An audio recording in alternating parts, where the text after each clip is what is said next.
Top 15 PPR tight ends by tiers. Jeffrey, let's get it started. Yes, sir. Tier 1. Travis Kelce, Sam Laporta, Mark Andrews, and Trey McBride. These tight ends stand above all of the rest. I believe any 4 of these can finish as the tight end 1, but my money's on Kelce. This ain't his first rodeo. Travis Kelce. He's been the number 1 overall tight end 6 out of the last 8 years. And yes, he had a rough year last year, but just to be clear, he missed 2 games. From weeks 2 to 16, he was the tight end 1. Now, there wasn't this giant gap like there used to be. In previous years, it was Travis Kelce and everybody else. It's no longer like that. Travis Kelce is the number 1 tight end, but the gap is much smaller. Now, I'm personally still drafting him as my tight end 1, but if somebody else decides they want to go Laporta, that's fine. But I think that Travis Kelce still has it. He was banged up last year, obviously missed a little bit of time, but he came through and I think he did solid. Now in the playoffs, they showed he clearly still has it. And now you get him in the 3rd round. You used to have to pay a 1st round pick for him. Getting him in the early 3rd round, I think is actually pretty solid. Sam Laporta. He's also going in the top of the 3rd round, and I'm a little more nervous about that one. I prefer if it was a 4th. Sam Laporta broke out last year, taking over that tight end 1 spot. He had double-digit touchdowns last year, which is wild for a rookie. But he'll need a lot of touchdowns if he's going to return on that tight end 1 value, because he had less than 900 yards, and he had 86 receptions, which is good, but it's not elite top tier. Those 10 touchdowns really pushed him over the top. So do you think he'll get 10 touchdowns this year? He could. Do you want to gamble your 3rd round pick on it, though? Moving on. Mark Andrews. Mark Andrews is the number 1 target on a very good offense, the Baltimore Ravens. I love the connection that Lamar Jackson has with Mark Andrews, similar to Patrick Mahomes and Travis Kelce. They're always linked. And he was playing pretty well last year. He was tight end 3 from weeks 2 through 10. Unfortunately, he got injured. Actually, the play he got injured on is no longer allowed in football, so hopefully he can stay healthy.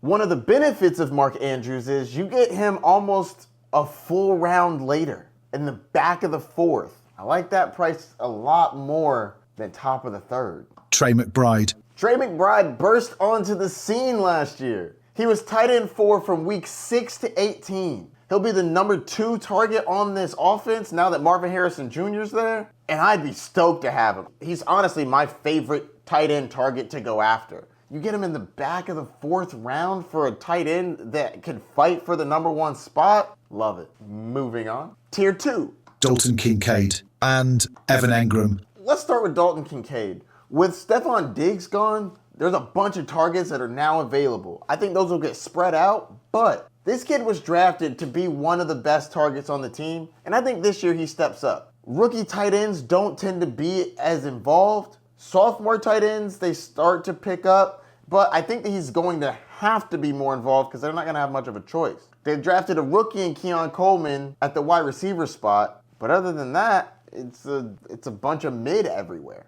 I think that Dalton Kincaid will be more involved, and I think he has a solid upside. I love the quarterback throwing it to him, and I love the talent in Dalton Kincaid. Evan Engram. Evan Engram was tight end 2 last year. What? He was an A+ in targets, avoided tackles, and yards after catch. He wasn't so great in the red zone, though. That's not really where they like to use him. He had 114 receptions last year. That is crazy. I don't think he repeats that again.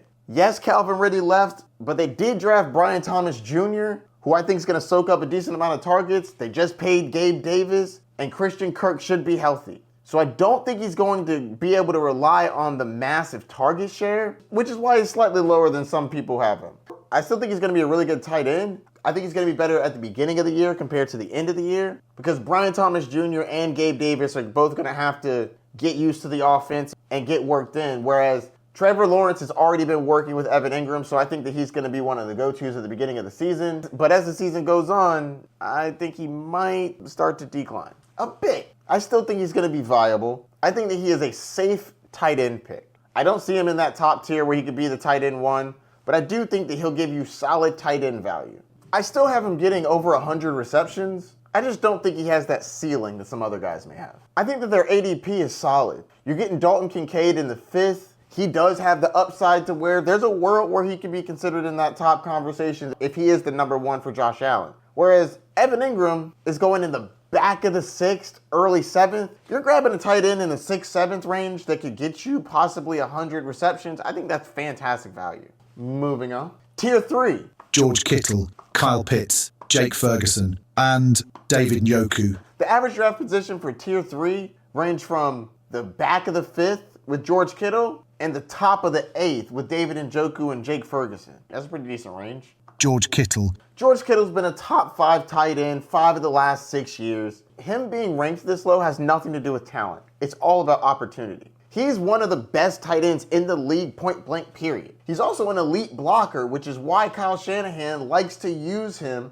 in the run game and pass blocking. Whereas some of these other tight ends don't do a lot of blocking, they just do a lot of running out and catching balls. George Kittle does both, which lowers his ceiling for the receptions. That being said, we don't know what's going to happen with Brandon Ayuk. If he ends up leaving, I think that George Kittle's value is going to go up, up, up. Now, as time goes on, it looks like Brandon Ayuk is most likely going to stay. Him leaving this late in the game is just wild. But back to George Kittle. He finished as a top 5 tight end 7 times last year. That's great. And he has the upside that if somebody goes down on his squad, they will focus on George Kittle, and Kittle will get a lot more work. I wouldn't say I'm targeting him in the back of the 5th, early 6th, but I wouldn't mind having him be my tight end at that price. Kyle Pitts. Kyle Pitts is a hope and a dream. He has a new quarterback coming off of a torn Achilles. A new coach who hopefully wants to give him the ball. He should be the number 2 target on that team. I mean, the kid's got talent. He had over 1,000 yards his rookie year.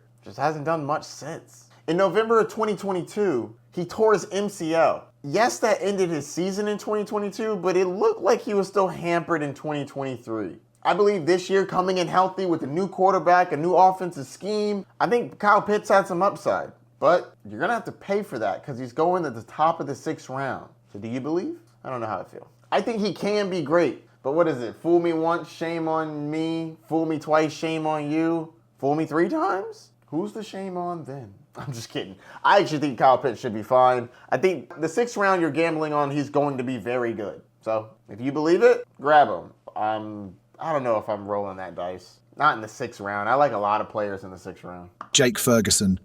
Jake Ferguson is the number 2 target for Dak Prescott in a high-flying Dallas Cowboys offense. Their run game is not very impressive, so I do think they're going to be slinging the ball a lot, and that's going to give Jake Ferguson more targets. Him and Dak clearly showed they had a connection last year, and unlike Kyle Pitts, Jake Ferguson is going in the 8th round.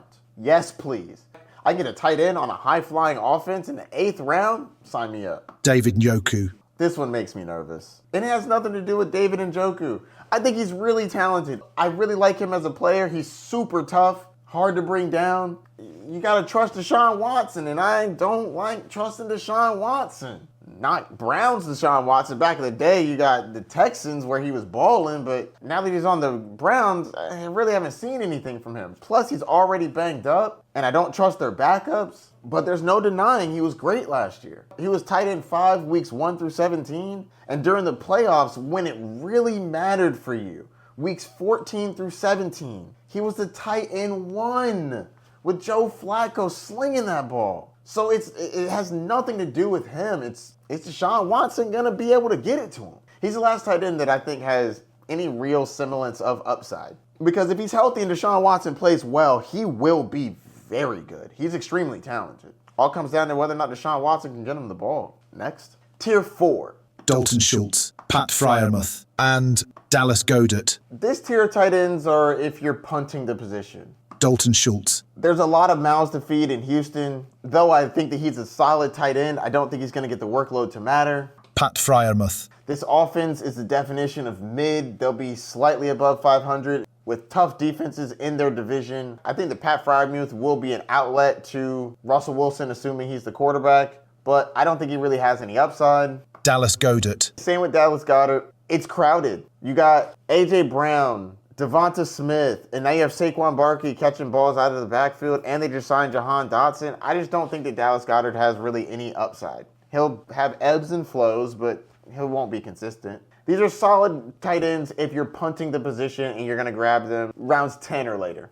Tier 5. TJ Hawkinson, Cole Kmet, Brock Bowers, and Taysom Hill. This is the tier of the flyers. These picks can go a lot of different ways. TJ Hawkinson, I'm not convinced he doesn't start the year on the PUP. He may not be available for the first 5 or 6 weeks, but we don't know. We don't know when he's going to play. If you have an injured reserve spot, you can put him on there and just wait for it and hope that he's back to full health by the time he starts playing football again. But if you don't have an IR spot, I'm not drafting TJ Hawkinson.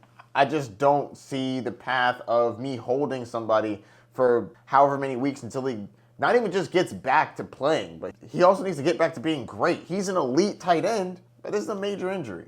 I think that when he comes back, he should be solid. I just don't know if I want to hold him on a bench spot that long. Cole Kmet. Cole Kmet was a solid tight end last year, but I believe it was due to necessity. There weren't a lot of targets there. Now there's so many targets. You got Keenan Allen, DJ Moore, Roma Doomsday, DeAndre Swift out of the backfield, and another tight end in Everett. I don't see myself drafting him really anywhere. He's going to be very boomer bust. Brock Bowers. Oh, people love them some Brock Bowers. Not me, I'm good. I don't do rookie tight ends. I just am not a fan. I know Sam Laporta was the #1 tight end last year. I hear you. And that's a dub. That was a win for everybody who thought that Sam Laporta would be great. But he wasn't the tight end that everybody thought would be great last year. That was Dalton Kincaid.